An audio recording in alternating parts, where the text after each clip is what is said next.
பிரபு என்ற பிரபாகரன் வந்து தொடர் குற்றவாளி, பியூர்லி அக்யூஸ்ட், அதாவது அக்மார்க் அக்யூஸ்ட். அப்போ இந்த 50 வயசு 60 வயசு ஆளுக்கு இவ்வளோ மோகம் இருக்கா? அவர் கூட ஒரு செல்ஃபி எடு, அவர் கூட சில விஷயம் அந்தரங்க புகைப்படங்களை எடுத்துக்கோன்னு சொல்லிட்டு எடுத்துட்டு அவங்கள பிளாக்மெயில் பண்ணி 8 லட்சம் 10 லட்சம் 15 லட்சம் வாங்குறாங்க. பிரபு என்ற பிரபாகரனுக்கு வழக்கறிஞர் பலர், வழக்கறிஞர் இல்லாம இவ்வளோ தப்பு பண்ண முடியாது. வழக்கறிஞர் ஒரு பெரிய ரவுடிங்களுக்கு ஆஜராகக்கூடிய வழக்கறிஞர் தான் அவனுக்கு அட்வைசரா இருக்காரு. இந்த மதுவையும் குடிப்பான், இந்த நகையும் திருடுவான், இந்த கத்தியை எடுத்து அந்த குழந்தையும் கொல்லுவான், இந்த பெண்ணையும் கற்பழிப்பான். இதெல்லாம் ஒரே டைம்ல பண்ணிட்டு வந்துருவான். இதுதான் இந்த பிரபு.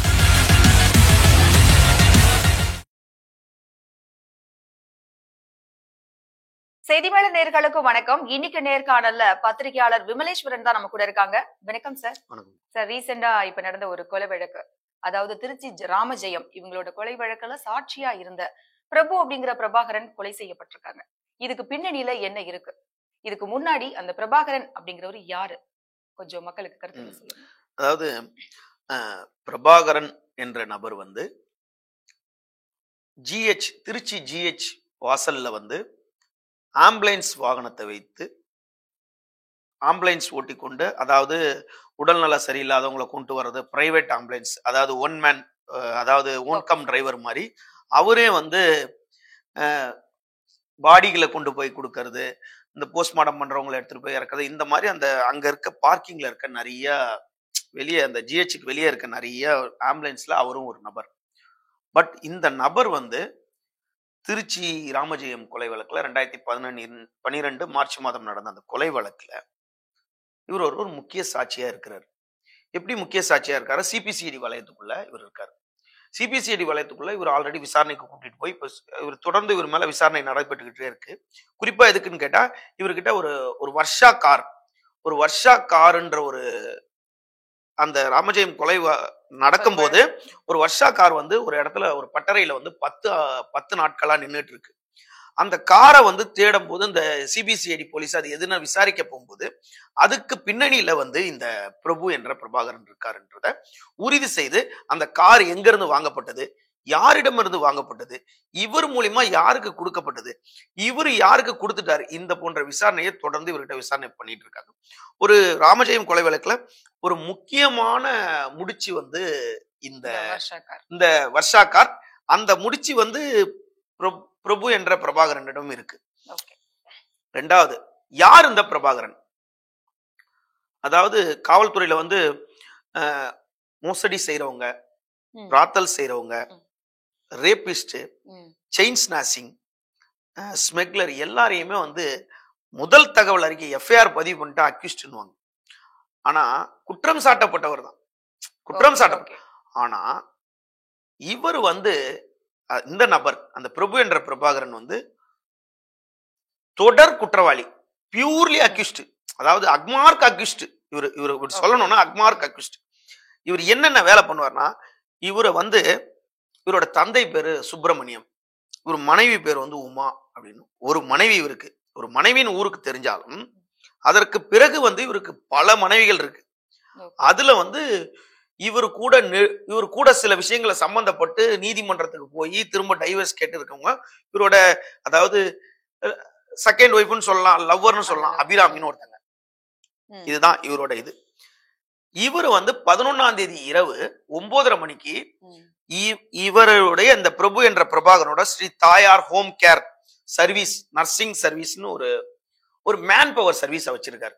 அதாவது ஒரு ஆபீஸ் மாதிரி, இந்த ஒரு 10 மாதிரி ஒரு ஷெட்டர் வச்சு வெளியே தாயார்னு போட்டு.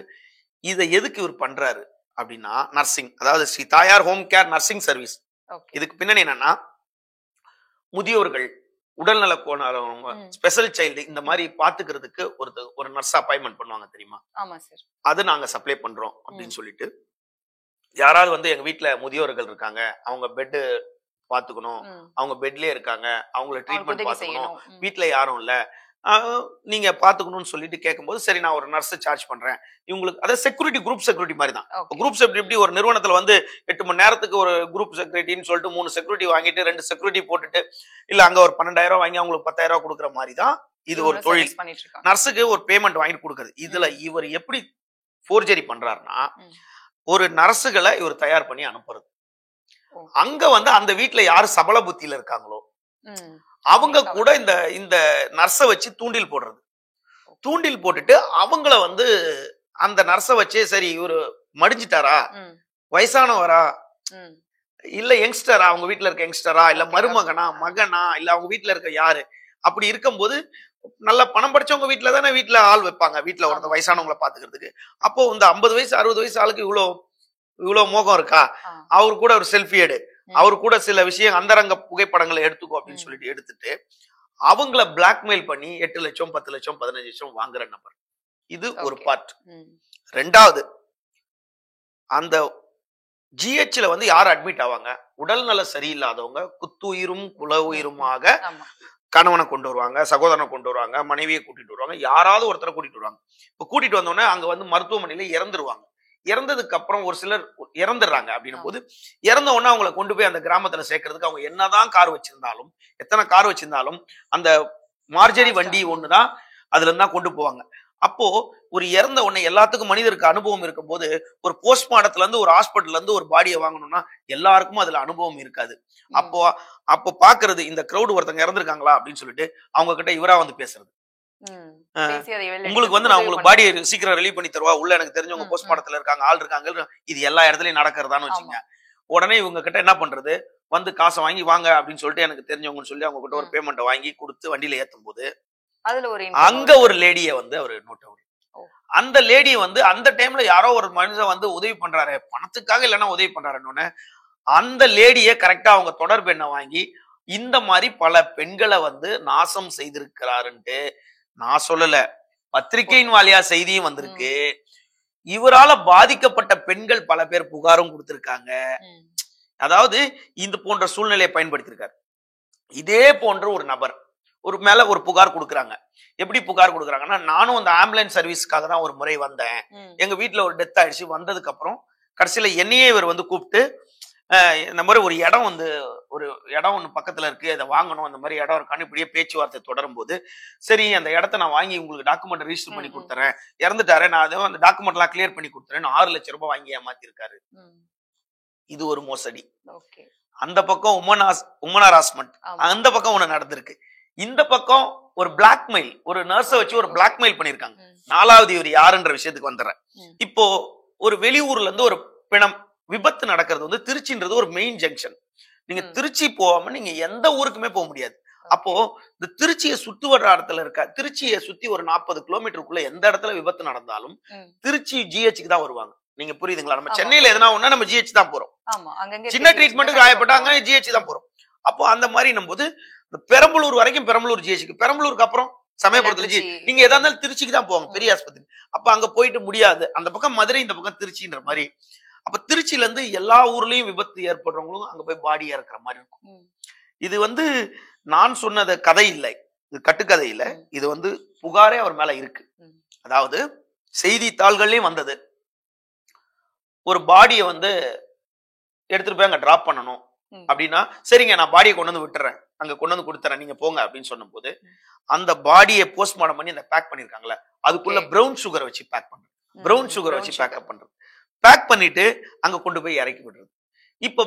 அப்ப பாடியே வரல, இவர் வந்து பிரவுன் சுகரை வந்து அங்க தேவை அப்படின்னும் போது எல்லா இடத்துலயும் பணத்துக்காக ஒரு சில நபர்கள் வேலை செய்வாங்க. எல்லா அரசு ஊழிய அலுவலகங்களையும் பணத்துக்காக என்ன வேணாலும் செய்யறதுக்கு ஒரு சில அதிகாரி இல்லாமலாம் இல்ல, எல்லா இடத்துலயும் இருக்காங்க. அப்போ அது போன்ற நபர்ல சில அநாத, அதாவது அந்த அபிராமின்றவங்க வந்து ஒரு புகார் கொடுத்திருக்காங்க. அந்த புகார்லயே அவங்க என்ன சொல்லியிருக்காங்க, அநாத பிணங்களை வந்து வண்டியில ஏத்தி என்னையும் வண்டியில ஏத்தி கொண்டு, அநாத பிணத்தை மட்டும் தனியா கூட்டி போகும்போது என்ன டிரைவர் மட்டும் வர்றாருன்னா, அப்ப இவரு அந்த பிணத்தோட ஃபேமிலி இவங்க அப்படின்னு சொல்லிருக்கலாம். அவங்க சொல்ற, அவங்க ஸ்டேட்மெண்ட்ல இருக்கு, இந்த மாதிரி அநாத பிணத்தை ஏத்தி கொண்டு வாங்கி அதுல வந்து இதெல்லாம் பயன்படுத்தி, அதாவது பிரவுன் சுகரை உள்ள அதுல பேக் பண்ணி எடுத்துட்டு போய் கேரளால கொண்டு போய் கொடுக்கறது, இப்படி எல்லாம் நடந்திருக்கு.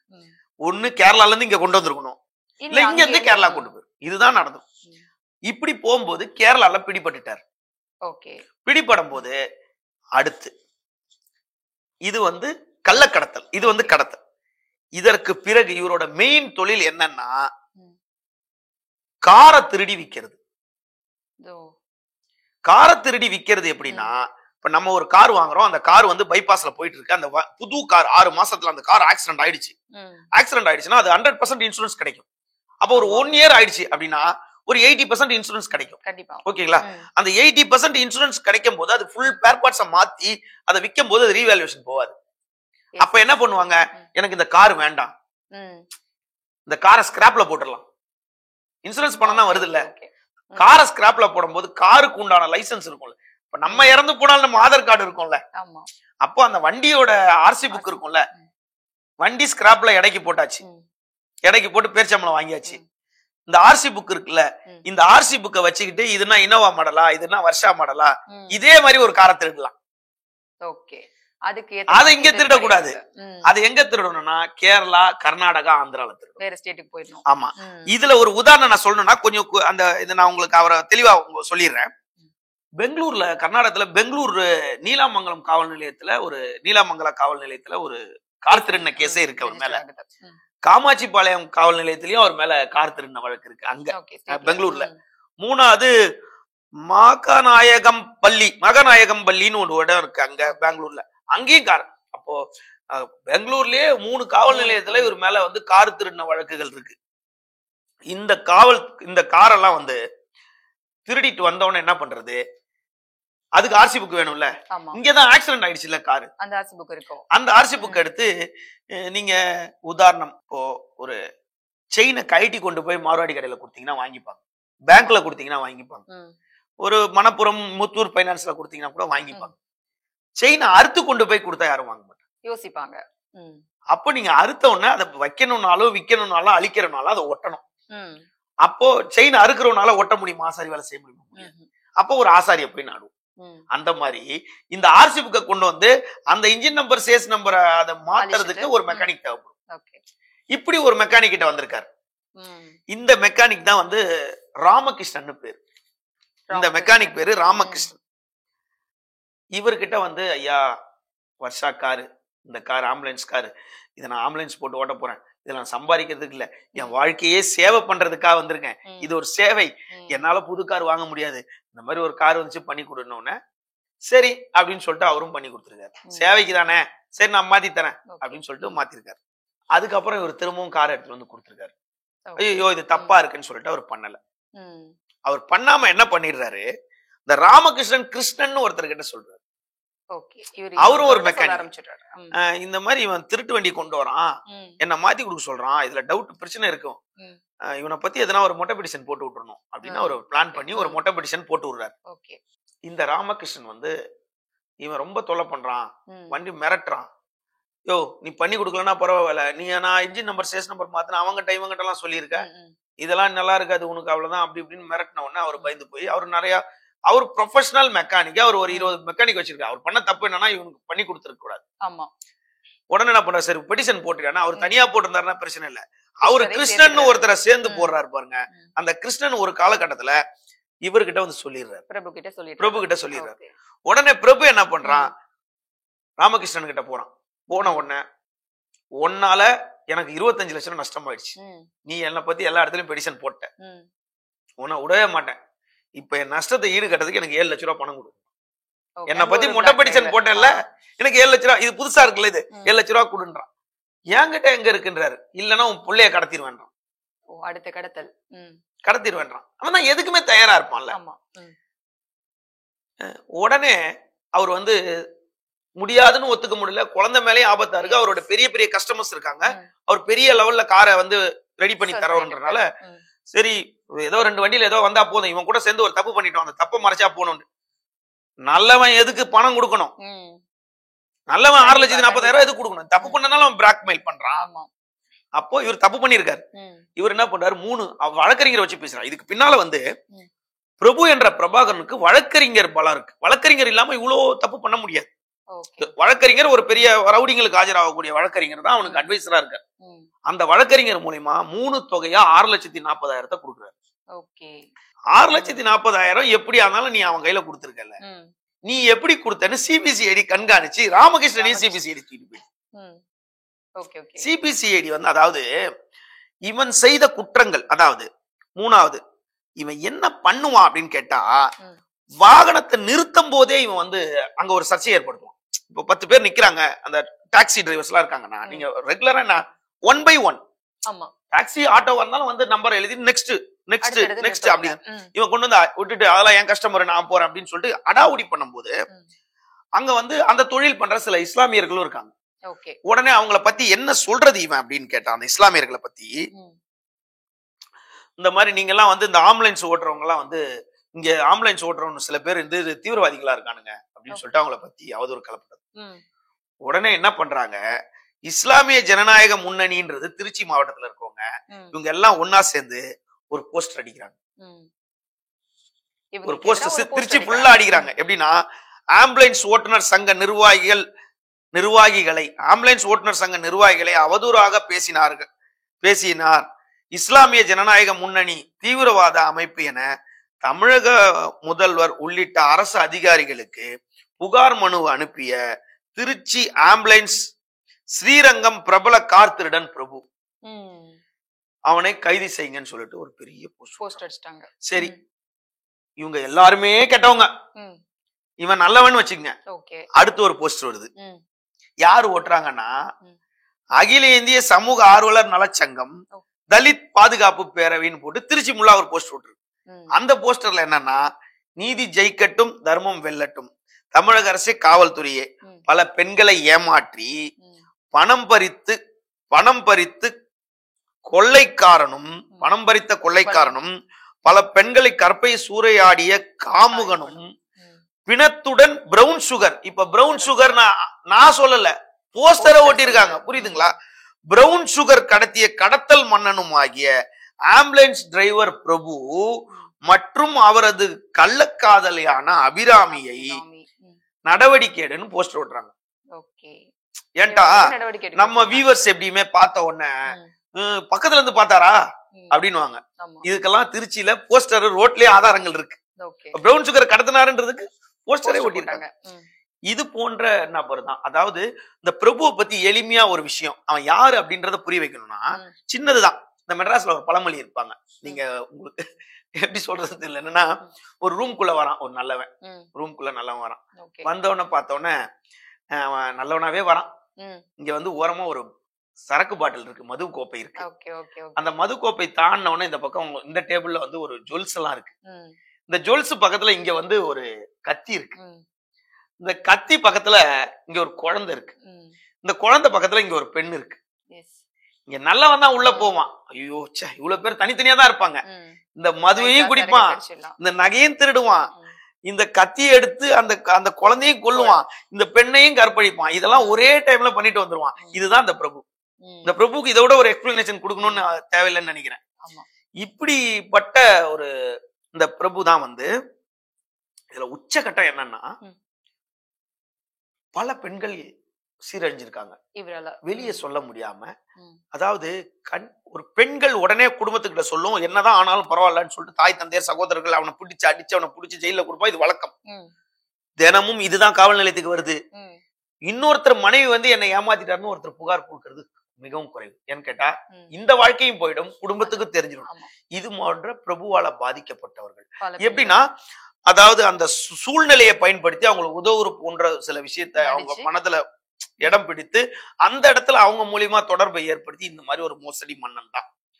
இதுக்கு நடுவுல வந்து இந்த மாதிரி பெண்கள்லாம் அவங்க அப்பாவுக்கு தெரிஞ்சவொடனே, அவங்க அப்பா சுப்பிரமணியன்றவரை கூப்பிட்டு இவனை திட்டிட்டு பயங்கரமா சண்டை போட்ட உடனே, இர்ரா அவனை பாத்துக்கிற அப்படின்னு சொல்லிட்டு அவர் மனைவியை விட்டு போய் எங்க அப்பா உன்னை கெடுக்க வந்தாருன்னு போய் ஒரு கம்ப்ளைண்ட் கொடுன்னு சொல்லிட்டு அவங்க மனைவி வந்து தன்னோட தந்தைய, பெற்ற தந்தைய மனைவி மூலமா ஒரு பொய் புகார் கொடுக்க வச்ச நபர் தான் வந்து பிரபு. இதை விட இந்த பிரபுவை பத்தி ஒரு கெட்டவனா நல்லவனான்ற பெரிய எக்ஸ்பிளனேஷன் தேவையில்லை.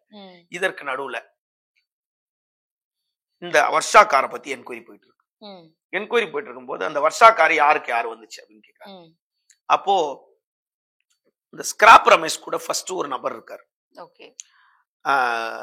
பேர் குருன்னு நினைக்கிறேன், குரு சம்திங். அவரை போய் பாக்குறாங்க. குரு இந்த மாதிரி குருவா மூர்த்தியான்னு தெரியல, குரு தான் நினைக்கிறேன். அவரை போய் பாக்குறாரு. குரு இந்த மாதிரி எனக்கு அவரும் பண்ண மாட்டான், ராமகிருஷ்ணனும் பண்ண மாட்டேன்ட்டான், இவனு இந்த மாதிரி பண்ணிட்டான், நீ இந்த மாதிரி எனக்கு கொஞ்சம் இந்த வண்டியை மட்டும் ஹெல்ப் பண்ணு, இந்த வண்டியை மட்டும் எங்கேயோ வாங்கி கொடு அப்படின்னு சொல்லிட்டு பல வண்டிகள் அப்படியே வாங்குறது. வாங்கிட்டு அவர் மூலியமா ஸ்கிராப் ரமேஷும் ஒதுங்கிட்டார்ல. அப்ப முதல் ஸ்கிராப் ரமேஷும் கூட பார்ட்னரா இந்த நபர்கிட்ட போறாரு. போயிட்டு இதை பண்ணி கொடுன்னு சொல்லிட்டு பண்ணிட்டு அந்த கார் வந்து அதாவது சிபிசிஐடி போலீஸார் வந்து இந்த காரை விசாரணை செய்யறாங்க. எங்க இருந்து நிக்குது, இது யாரு கார் என்னன்னு விசாரணை பண்ணும்போதுதான் போலீஸ் எல்லாம் சும்மா கிடையாது, இன்வெஸ்டிகேட் பண்ணிடுவாங்க. கண்டுபிடிச்ச உடனே தென்னூர் பகுதியில இருக்க இஸ்மாயில்னு ஒரு இஸ்மாயில் தான் நினைக்கிறேன், இஸ்மாயில் சம்திங், அவர்கிட்ட போயிட்டு இந்த கார் யாருது அப்படின்னு கேக்குறாங்க. நான் தான் கொடுத்தேன் அவருக்கு, என்கிட்ட வாங்கியிருக்காரு.